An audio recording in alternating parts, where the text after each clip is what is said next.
Welcome to TS24 news. తెలంగాణలో ఉద్యోగుల బదిలీలపై మళ్లీ సర్కార్ బ్యాన్ విధించింది. జూన్ 1 నుంచి మొదలవనున్న ఉద్యోగాల ట్రాన్స్ఫర్లకు నో చెప్పింది. ఈ మేరకు జీవో 57 విడుదల చేసింది. దీంతో వచ్చే 6 నెలల పాటు బదిలీలపై కఠిన ఆంక్షలు అమల్లో ఉండనున్నాయి. దీనికి ముందు జారీ చేసిన ఉత్తర్వుల ప్రకారం మే 1 నుంచి 31 మధ్య బదిలీల ప్రక్రియ పూర్తి చేయాలని ప్రభుత్వం ఆదేశించింది. తెలంగాణ ప్రభుత్వం మరోసారి ప్రభుత్వ ఉద్యోగుల సాధారణ బదిలీలపై నిషేధం విధించింది. జూన్ 1, 2026 నుంచి బదిలీలకు అనుమతి లేదని జీవో 57 ద్వారా స్పష్టం చేసింది. దీంతో వచ్చే 6 నెలల పాటు ఉద్యోగుల బదిలీలపై కఠిన ఆంక్షలు అమల్లో ఉండనున్నాయి.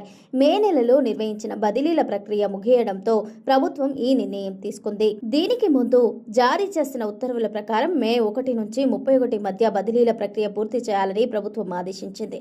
అయితే అనూహ్యంగా జూన్ 1 నుంచి సాధారణంగా బదిలీలపై తిరిగి ఆంక్షలు అమల్లోకి వస్తాయని స్పష్టం చేస్తూ రేవంత్ సర్కార్ ఉత్తర్వుల్లో పేర్కొంది.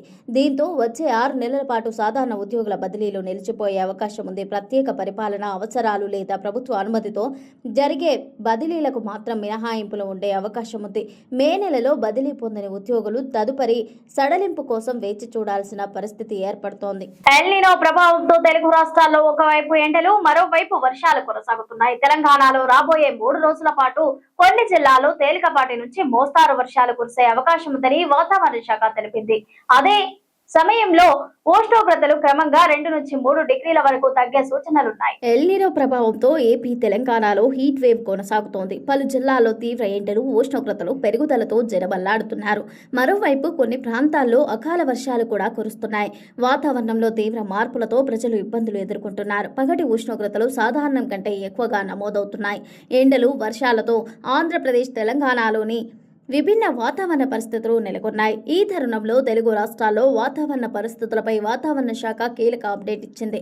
హైదరాబాద్ వాతావరణ కేంద్రం ప్రకారం రాబోయే 2 నుంచి 3 రోజుల్లో నైరుతి రుతుపవనాలు అరేబిక్ మహాసముద్రం, ఆగ్నేయ అరేబిక్ మహాసముద్రంలోని మరికొన్ని ప్రాంతాలు, లక్షద్వీప్ దీవులు, కేరళ, తమిళనాడులోని కొన్ని ప్రాంతాలు, అలాగే నైరుతి, పశ్చిమ మధ్య, తూర్పు మధ్య, ఈశాన్య బంగాళాఖాతంలోని మరికొన్ని ప్రాంతాలు, ఆగ్నేయ బంగాళాఖాతంలోని మిగిలిన ప్రాంతాల్లోకి నైరుతి రుతుపవనాలు మరింత ముందుకు సాగడానికి పరిస్థితులు అనుకూలంగా ఉన్నాయి. ఛత్తీస్గఢ్ను ఆనుకుని ఉన్న తూర్పు విదర్భపై ఏర్పడిన ఉపరితల ఆవర్తనం ఇప్పుడు ఆగ్నేయ మధ్యప్రదేశ్, దాని పరిసర ప్రాంతాల్లో కేంద్రీకృతమై ఉంది. ఇది సగటు సముద్ర మట్టానికి 1.5 కిలోమీటర్ల ఎత్తు వరకు విస్తరించి ఉంది. ప్రస్తుతం తూర్పు విదర్భ నుండి తెలంగాణ, రాయలసీమ, దక్షిణ కర్ణాటక అంతర్గత ప్రాంతాలు, తమిళనాడు, పుదుచ్చేరిల గుండా దక్షిణ కేరళ వరకు ఒక ద్రోణి కొనసాగుతోంది. ఇది సగటు సముద్ర మట్టానికి 1.5 కిలోమీటర్ల ఎత్తు వరకు విస్తరించి ఉంది. రాష్ట్రంలో ఈ రోజు గరిష్ట ఉష్ణోగ్రతలు ఇంచుమించు ఇదే స్థాయిలో కొనసాగే అవకాశం ఉంది. తదుపరి రేపు నుండి 4 రోజుల వరకు క్రమంగా 2 నుండి 4 డిగ్రీలు గరిష్ట ఉష్ణోగ్రతలు తగ్గే అవకాశం కనబడుతోంది. ఈ రోజు, రేపు, ఎల్లుండి రాష్ట్రంలోని కొన్ని జిల్లాల్లో ఉరుములు, మెరుపులు, 40 నుంచి 50 కిలోమీటర్ల వేగం కలిగిన ఈదురుగాలులతో కూడిన వర్షాలు అక్కడక్కడ కురిసే అవకాశం కనబడుతోంది. అమరావతి వాతావరణ కేంద్రం ప్రకారం ఆంధ్రప్రదేశ్ రాష్ట్రంలో రాగల 3 రోజుల వరకు వాతావరణ సూచనలు తేలికపాటి నుంచి మోస్తారు వర్షాలు లేదా ఉరుములతో కూడిన జల్లులు కొన్ని చోట్ల కురిసే అవకాశం ఉంది. భారీ వర్షాలు 1 లేదా 2 చోట్ల కురిసే అవకాశం కనబడుతోంది. ఉరుములతో కూడిన మెరుపులు 1 లేదా 2 చోట్ల సంభవించే అవకాశం ఉంది. ఈదురుగాలులు గంటకు 50 నుంచి 60 కిలోమీటర్ల వేగంతో వీచే అవకాశం ఉంది. తెలంగాణ ప్రత్యేక రాష్ట్ర సాధన కోసం, ఇక్కడి ప్రజల సమస్యల పరిష్కారం కోసం తన జీవితాంతం ఉద్యమ భావజాల వ్యాప్తి చేసిన మహోన్నత దార్శనికుడు ప్రొఫెసర్ కొత్తపల్లి జయశంకర్ పై హైదరాబాద్ లో తగిన గౌరవం దక్కడం లేదని చర్చ మళ్లీ తెరపైకి వచ్చింది. తెలంగాణ ఉద్యమంలో, సాంస్కృతిక పునర్జీవనంలో గత 2 దశాబ్దాలుగా క్రియాశీలకంగా వ్యవహరిస్తున్న సామాజిక సంస్థ తెలంగాణ జాగృతి ఈ అంశంపై స్పందించింది. తెలంగాణ ప్రత్యేక రాష్ట్ర సాధన కోసం, ఇక్కడి ప్రజల సమస్యల పరిష్కారం కోసం తన జీవితాంతం ఉద్యమ భావజాల వ్యాప్తి చేసిన మహోన్నత దర్శనీకుడు ప్రొఫెసర్ కొత్తపల్లి జయశంకర్ కు హైదరాబాద్ లో తగిన గౌరవం దక్కడం లేదని చర్చ మళ్లీ తెరపైకి వచ్చింది.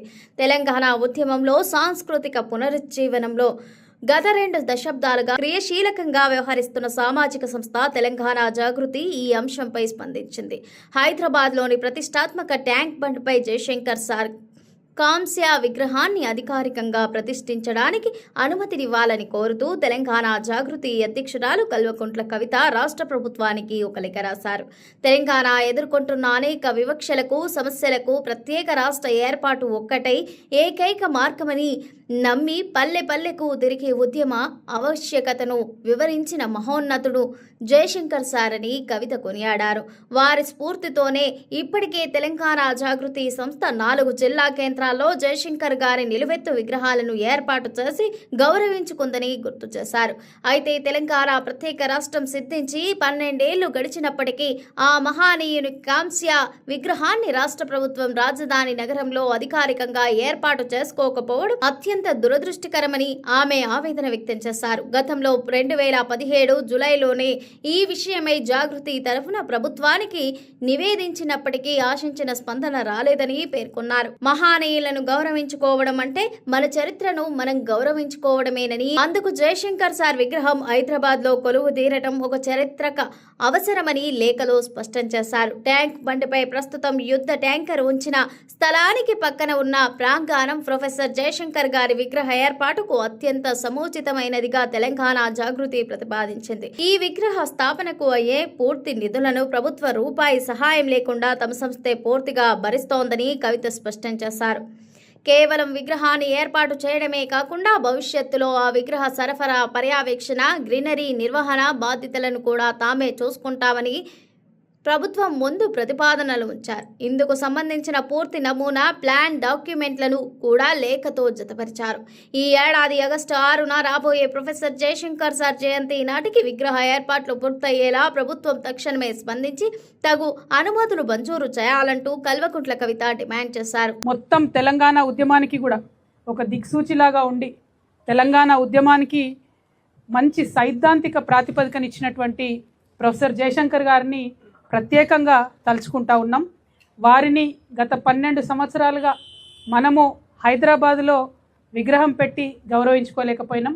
మనము తెలంగాణ జాగృతి సంస్థగా 4 జిల్లాల్లో జయశంకర్ సార్ విగ్రహాలు పెట్టుకుంటూ వారిని గుర్తు చేసుకుంటూ వారి పుట్టినరోజు నాడే తెలంగాణ జాగృతి యొక్క ఆవిర్భావ దినోత్సవంగా చేసుకుంటూ వారి స్మృతులను ఈ తెలంగాణ ప్రజలు ఎన్నటికీ కూడా మర్చిపోకుండా మన సంస్థ కాపాడుకుంటూ వచ్చింది. తెలంగాణ ఆవిర్భావ దినోత్సవం సందర్భంగా నిరుద్యోగులకు శుభవార్త చెప్పింది.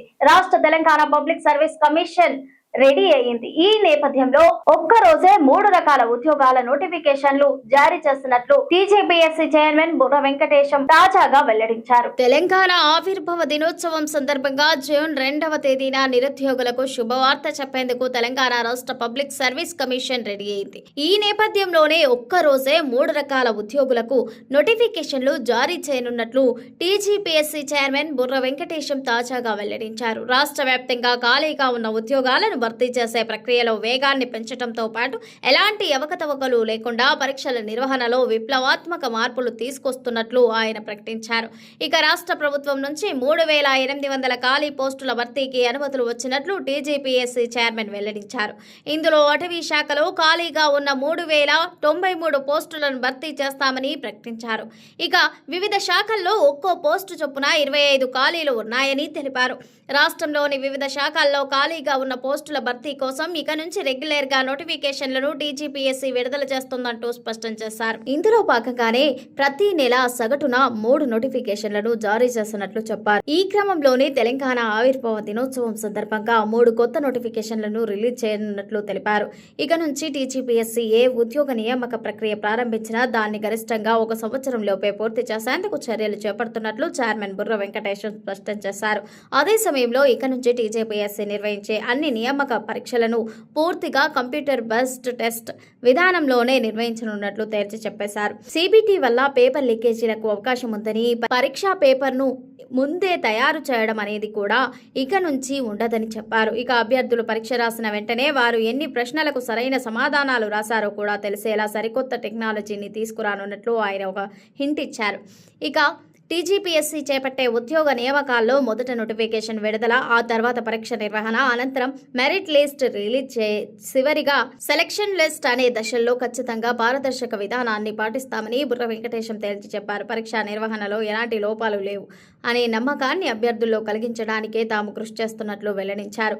అదే సమయంలో దరఖాస్తు తీసుకున్న ప్రతి ఒక్కరికి ఉద్యోగాలు ఇవ్వడం సాధ్యం కాదని, వారిలో కేవలం 0.1% మందికి మాత్రమే ఉద్యోగాలు వస్తాయని చెప్పారు.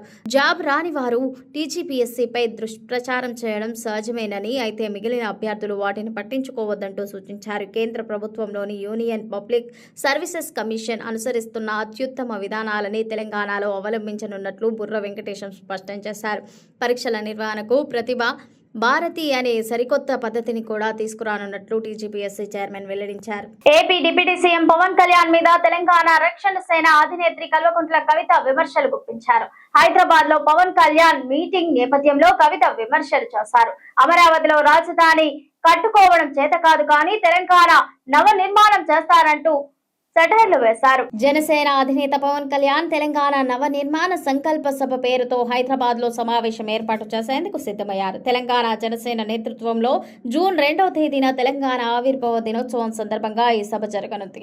అయితే పవన్ కళ్యాణ్ సభ నేపథ్యంలో అటు అధికార కాంగ్రెస్ పార్టీ, ఇటు విపక్ష టీఆర్ఎస్ పార్టీ నుంచి పవన్ కళ్యాణ్ మీద విమర్శల దాడి జరుగుతోంది. పవన్ కళ్యాణ్ తెలంగాణ ప్రజలకు క్షమాపణలు చెప్పిన తర్వాతే సభ పెట్టుకోవాలని మంత్రి కాంగ్రెస్ నేత పొన్నం ప్రభాకర్ ఇప్పటికే డిమాండ్ చేశారు. తాజాగా తెలంగాణ రక్షణ సేన అధ్యక్షురాలు కవిత పవన్ కళ్యాణ్ మీద ఓ రేంజ్ లో ఫైర్ అయ్యారు. తెలంగాణ నవ నిర్మాణానికి పవన్ కళ్యాణ్ వచ్చి ఇక్కడ సభ పెడతాడంట. నేను ఆంధ్రప్రదేశ్ ప్రభుత్వానికి విజ్ఞప్తి చేస్తున్నా, వానాకాలం వస్తోంది. మీ అమరావతిలో, మీ సెక్రటరియట్ లో మీ ముఖ్యమంత్రి గారి కుర్చీ కిందికి నీళ్లు రాకుండా చూసుకోండి ఫస్ట్. ప్రతి వానాకాలం అక్కడ రాజధాని మునుగుతోంది. ఇది ఆంధ్ర ప్రజలకు ఎంత అవమానం. ఆంధ్ర నాయకులు ఆరోగ్యం బాగాలేకపోతే ఇప్పటికీ కూడా హైదరాబాద్ వచ్చి ఆపరేషన్లు చేయించుకుంటున్నారు. 12 ఏళ్లైంది. అక్కడే ఆసుపత్రి కట్టుకోవచ్చుగా. మీరంటే కార్లు ఉన్నాయి, వచ్చేస్తారు. ప్రజల సంగతి ఏంటి? వాళ్ళు ఎక్కడికి పోవాలి? చెన్నై, బెంగళూరు, హైదరాబాద్ పోవాలి. ఇన్నేళ్ళైనా కూడా మీ ప్రజలకు కావాల్సిన ఆసుపత్రులు కట్టరు, వసతులు కల్పించరు. మీ రాజకీయ అవసరాల కోసం మాత్రం తెలంగాణ మీద పడి ఏడుస్తారా అంటూ తెలంగాణ రక్షణ సేన అధ్యక్షురాలు కల్వకుంట్ల కవిత మండిపడ్డారు. పవన్ కళ్యాణ్ గురించి ప్రొఫెసర్ నాగేశ్వరరావు పాశం యాదగిరి ఓ మాట మాట్లాడితే ఆంధ్ర పోలీసులు మా మేధావుల ఇళ్లకు వస్తారన్నారని కవిత విమర్శించారు. ఇలా చేస్తే సహించేది లేదని హెచ్చరించారు. అనుకున్నది చెప్పే హక్కు తమకు ఉందని, రాజకీయంగా ఎదుర్కొనే దమ్ముంటే ఎదుర్కోవాలని సవాల్ విసిరారు. అమరావతిలో రాజధాని కట్టుకోవడం చేత కాదు కానీ ఇక్కడికి వచ్చి తెలంగాణ నవ నిర్మాణం చేస్తారా అని కవిత విమర్శించారు. మా పని మేము చేసుకుంటాం, మా నిర్మాణం మేము చూసుకుంటాం, మా కథలు